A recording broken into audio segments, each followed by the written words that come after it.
Inilah salah satu di antara bukti bahwa bisa jadi ada perbuatan masyarakat zaman sekarang yang lebih parah dibandingkan perbuatan masyarakat di masa jahiliyah. Dan kita memohon perlindungan kepada Allah Subhanahu wa taala. Jangan sampai kita tiru-tiru masyarakat jahiliyah. Tayyib. Dan nanti kita coba akan lihat ya. Kira-kira riba masyarakat jahiliyah dengan riba zaman sekarang lebih parah mana? Kita akan lihat beberapa bentuk riba di masa jahiliyah. Pada masa jahiliyah ada beberapa bentuk riba. Di antaranya, nah di sini kita bisa mengetahui ini bentuk riba jahiliyah berdasarkan keterangan para ulama. Saya bawakan 4 keterangan ulama. Pertama adalah keterangan Zaid bin Aslam, ulama tabi'in. Beliau menerangkan, kana riba fil jahiliyah ayyakuna lirrajuli ala rajulil haqq. Bentuk riba jahiliyah adalah ayyakuna lirrajuli ala rajulil haqq. Si A punya utang kepada si B. Ila ajalin, sampai batas waktu tertentu. Fa idza halal ajalu, ketika batas waktunya sudah habis, qala, maka si B yang memberi utang mengatakan kepada si A, ataqdi am turbi, lunasi sekarang ataukah kamu tambah, atau harus ada ribanya. Fa in qada akhadha, kalau dia melunasi sekarang, kalau si A melunasi sekarang, maka B mengambil sesuai dengan nilai utang, sepeser pun nggak ada tambahan.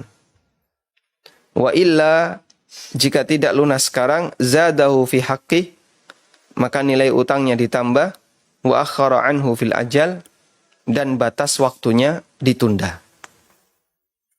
Sehingga utang 1 juta, bulan depan lunas, sampai bulan depan ternyata belum bisa. Baik, 2 bulan lagi, tapi jadi 1,2. Siap. 2 bulan berikutnya, nggak bisa lunas. Baik, kita tambahkan jadi 3 bulan lagi. Tapi utangnya jadi 1,5. Dan begitu seterusnya. Baik. Kita coba lihat. Dalam transaksi utang piutang di masa jahiliyah, riba baru ditetapkan setelah jatuh tempo. Sehingga jika peminjam bisa melunasi tepat waktu, tidak ada riba.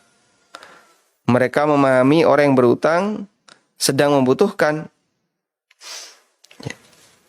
sehingga tidak diperkenankan tambahan apapun. Semangat kreditor adalah menolong. Semangat pemberi utang adalah menolong. Namun ketika sampai jatuh tempo tidak bisa melunasi, disitulah mereka baru menetapkan riba sebagai ganti atas penundaan waktu yang diberikan. Model riba semacam ini pernah terjadi antara Bani Thaqif dan Bani Mughirah. Atha bin Abi Rabah menceritakan, dulu Bani Thaqif pernah berutang uang kepada Bani Mughirah pada masa jahiliyah. Ketika datang masa pembayaran, mereka berkata, kami akan tambahkan jumlah utang yang akan kami bayar, tapi tolong ditangguhkan pembayarannya. Lalu Allah turunkan, ya ayyuhalladzina amanu la ta'kulu riba adhafa mudha'afa. Seperti yang kemarin sudah kita baca ya. Baik. Sekarang coba kita bandingkan dengan zaman sekarang ya. Di zaman sekarang ketika orang utang bank sudah menetapkan nilai plafon yang harus dibayarkan nasabah debitor. Sehingga riba include dengan utang sejak awal transaksi. Sekalipun nasabah bisa melunasi tepat waktu, riba tetap ada. Anda bisa menyimpulkan mana di antara 2 transaksi riba ini yang lebih parah. Riba jahiliyah atau riba bank sekarang? Ya. Bahkan ada yang lebih parah lagi, Pak. Ya ada ya. Riba bank detail itu. Bank pelecet yang tidak punya ATM. Nah, itu bisa lebih parah lagi. Ada juga kadang lembaga yang lebih parah lagi. Jadi uang yang dikeluarkan itu disunat dulu.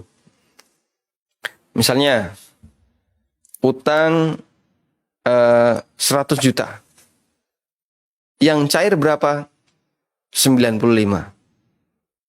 Yang cair 95, yang 5 dipotong. Loh, kenapa yang 5 juta kok nggak dikasihkan? Ini untuk biaya provisi. Ada biaya provisi yang nilainya mengikuti besar kecilnya nilai utang. Misalnya biaya provisi 0,5%. Dan ketika itu dicatat sebagai utang 100 juta. Padahal sudah dipotong 5 juta. Tetap dihitung utang 100 juta, kemudian nanti kena bunganya. Misalnya per bulan 7%. Atau per bulan 6%. Kena bunganya. Itu di zaman kita seperti itu. Sehingga riba itu sudah include ada sejak awal transaksi riba.